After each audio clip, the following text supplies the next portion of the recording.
Abayekera bakabinja Allied Democratic Forces ADF mu bufunze bwe bakoze obulumbaganyi ku ssomero lya Babiri Senior Secondary School ne batta abayizi 39 banira bassa omukuumi w'essomero lino n'abantu abalala babiri ababeera okuliraana essomero lino ng'omuwendo gw'abafiiridde mu bulumbaganyi buno bali 42. Abaana abafudde abaana b'essomero abawala bali 2 abalenzi 17 eza 37 n'abasajja balala 4 abafudde okukola 42 I think 41 omukumi naye nga kwali enyumba ne bazoocha dormitory gundi what is it called library nayo ne bagyocha ne bagenda ne mstowa ya mmere ne basitula mmere yonna akawunga n'ebijanjalo bibaddeyo ne bagenda nabyo.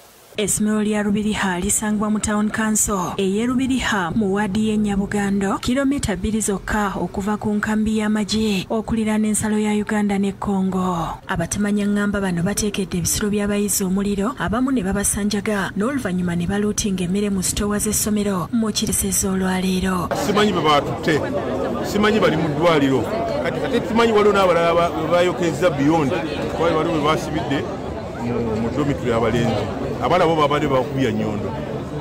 But each and everything of ours is being burnt. Let it be knickers, sandals, documents, especially my documents have been burnt.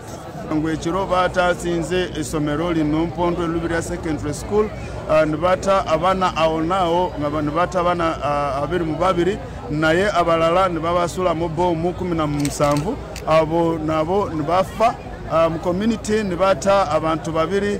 Olumaliriza omunyago gwabwe beesoze ensiko nga kigambibwa bayise mu kkuumiro ly'ebisolo erya Virunga National Park mu DR Congo. After they have taken that, they were like, for us, our law in our religion, we don't kill ladies who are breastfeeding, and that's how my boss's lady survived.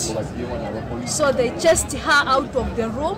After chasing her out of the room, they burnt, as you're seeing how the room is. Okuyita mu kirabo ebyokwerinda basombye emirambo nga bagitwala ku ddwaliro erya Bwera General Hospital era omu ku baliddukanya Clarence Bwambale annyonnyodde ekibaddewo. It is only 20 bodies that were brought. The 4 died at the theatre. And then in the morning we received more 3 casualties. So the doctors are doing their best, they are handling. Major General Diko Luma adumira Operation Shuja atuuse mu kifo kino ne yennyamira olw'ekibaddewo. Agamba bategeddeko nti abakoze obulumbaganyi buno baasuze mu kitundu bw'atyo n'asaba abatuuze okuyamba ab'ebyokwerinda. Na naomba sana tafuteni wa vijana gani ambao walielekeza ADF kuja hapa.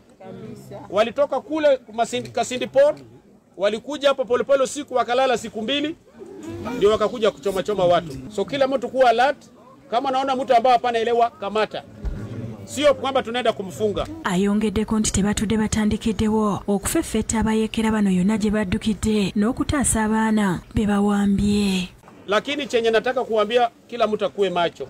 RDC amesema government ya Uganda na Kongo inatengeneza barabara kutoka Kasindi hadi wapi? Beni. Ili nyinyi mfanye nini? Biashara. Tunaelewana?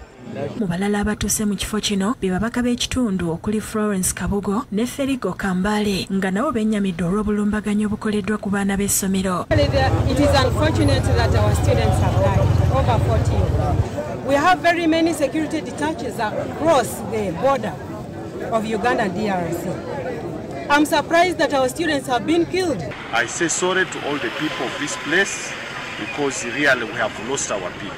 Personally, I have relatives I've lost. Bo abatuuze basigadde mu kutya olw'ekibaddewo ne basaba bongerwa obukuumi. Alawa Kibalo n'olwekyo tuli mu ntiisa y'amaanyi nnyo n'olwekyo tusaba obuyambi bw'amaanyi. Amagye gonna gazze gatandise okugoberera bali bwe bayise era babali kumpi nekakasa nti abanga Katonda atuyambe bali bajja basuula bo bana basobodde okutoloka. Ennyonyi zitandise okujja mu bbanga ziroketinge wayo bali. omwogezi w'eggye lya UPDF Brigadier General Felix Kulaije mu kiwandiiko kyafulumizza akakasiza obulumbaganyi buno n'asaasira ab'eŋŋanda n'emikwano era nti ng'eggye tebatudde baakugwa mu bufu bw'abayeekera bano n'okununula abaana be bawambye. Aba ADF baze bakola obulumbaganyi mu ggwanga ng'obwasooka obwefaanaanyiriza buno bwaliwo mu 1998 abayizi 80 we baateekera omuliro mu bisulo mwe baali ku ttendekero lya Kichwamba Technical Institute okuliraana ensalo ya Uganda ne Congo ng'obulumbaganyi buno era bwakolebwa abayeekera ba ADF ne bawamba abasuba mu kikumi. Terrorism is real and it has no boundaries. It has no political affiliation. Wano mu Kampala akabinja ke kamu mu 2021 Novemba nga 16 kaatega bbomu ku Parliament Avenue n'okuliraana CPS era abantu 3 ne bafiirawo n'abalala 3 ne balumizibwa bya nsusso. Robert Kule ne Gilbert Muhanguzi be bakusakidde eggulire lino. Mbeera bw'etyo.